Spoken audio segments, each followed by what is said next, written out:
Hello and welcome back to Chitty Chats, episode 12. Thank you for joining me today. In today's episode, I will be exploring happiness.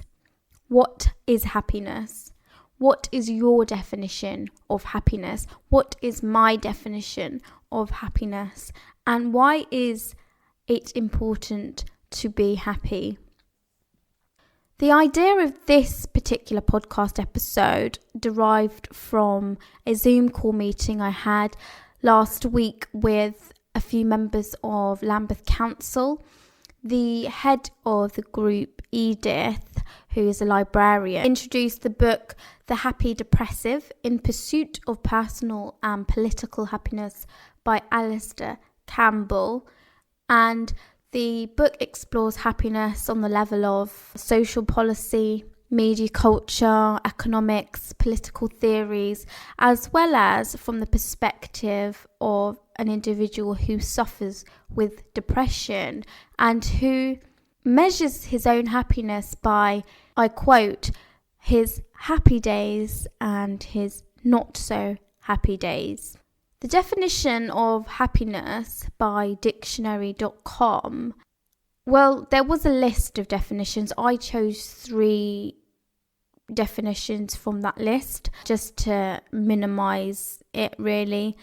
And these ones sort of stood out to me.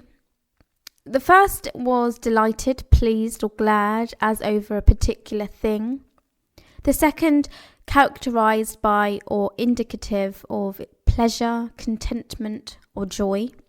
And the final, favoured by fortune, fortunate or lucky. I also, on my Instagram, asked some of you to define happiness. Somebody said Allah, and I asked them to explain that to me a little bit more.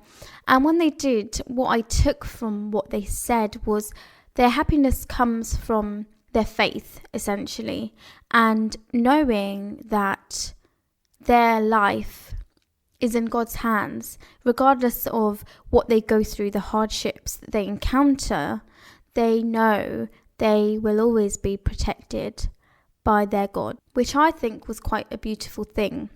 Somebody else said being on a canoe with plenty of time, and I thought that was quite a blissful image, definitely very happy. And somebody else said money. And again, I thought money is just too simple, you know? What do you mean? So for them, they explored the notion that, you know, with money, I can do what I want. I can give to my family. I can give to my friends, those that have ideas, that want to blossom those ideas, but can't without the financial ability. So again, I thought that was quite a key thing. I think all of these things, they're not so simple. You know, on the face of it, you know, it's money. On the face of it, it's Allah. But when you explore, there's so much more to their happiness or their interpretation of happiness than what meets the eye.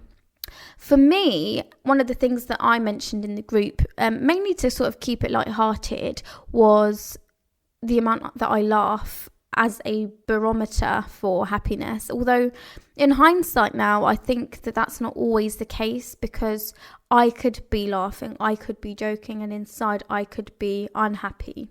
But I use that to mask my unhappiness, to distract myself, more importantly. But happiness, yes, is an umbrella of things. And one of the other things I think happiness is to me, certainly, is when I strive for individualism and am then able to achieve it. Chitty Chats is something that makes me happy because it allows me to stand out from the crowd and express myself. And it allows me to give to others. And I think that helping others is certainly something that enables me to be happy, because when I see somebody smile, when I see that I have enlightened somebody or I have empowered somebody, that in turn empowers me and is a rewarding feeling. And I think one of the things that is a byproduct of helping somebody and supporting somebody is offering them security. And I think security is definitely something that allows people to feel happy. Going into money, going into the response in regards to Allah, those things, I think, as a branch of that happiness, as a branch or as a byproduct of the happiness that is created from those things that people have spoken about, there's an overarching theme, let's say, of security, and it's that security that makes us feel happy. And we can do that even when we help others, even if it's not materialistically but spiritually. That security that it provides is something that, yes, helps people to be happy, even if it's, a step closer to being happy rather than complete happiness. But it's all in aid of bettering somebody's life, bettering our own life. So those are the definitions that I've received, and certainly what makes me happy.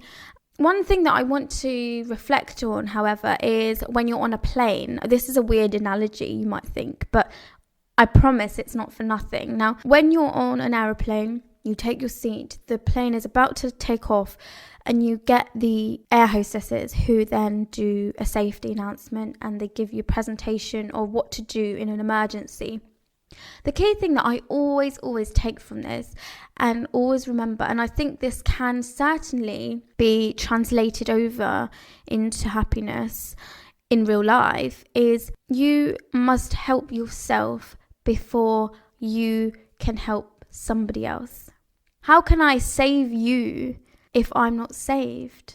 And so again, with happiness, I think it's important that we take responsibility of our happiness, because by doing so, we liberate others when we're around them, and we spread that joy. And sometimes it's not consciously, it's unconsciously. Like when we are unhappy, we spread that unhappiness, and it's not always conscious.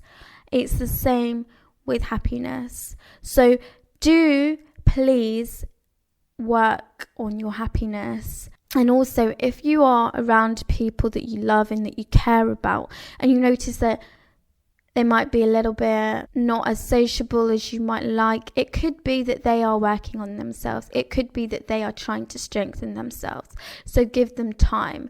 Don't take it as they are being selfish. Sometimes people need to take time for themselves in order to work on their downfalls and work on their insecurities before sharing with you their best version. And it's the same on the flip side. If you are in that position that you feel that you need to take time to work on yourself, but you are scared that somebody might be offended, well, don't be, because you must take responsibility for yourself, and in turn it will be beneficial to those around you in the long term. Now, as a finisher, and to reflect on what I have just said, I will share with you a quote by Kent M. Keith. It's from the Silent Revolution, Dynamic Leadership in the Student Council, and this particular section is called the Paradoxical Commandments. People are illogical, unreasonable, and self-centered. Love them anyway. If you do good, people will accuse you of selfish, ulterior motives. Do good anyway. If you are successful, you will win false friends and true enemies. Succeed anyway. The good you do today will be forgotten tomorrow. Do good anyway. Honesty and frankness make you vulnerable. Be honest and frank anyway. The biggest men and women with the biggest ideas can be shot down by the smallest men and women with the smallest minds. Think big anyway. People favour underdogs but follow only top dogs. Fight for a few underdogs anyway. What you spend years building may be destroyed overnight. Build anyway. People really need help but may attack you if you do help them. Help people anyway. Give the world the best you have and you'll be kicked in the teeth. Give the world the best you have anyway. The reason that I love that quote so much is because it reminds us to stay true to ourselves. Regardless of the hardships that we encounter or the hurdles that we must overcome, if you stay true to yourself, that is happiness. Thank you, and please stay tuned for the next one.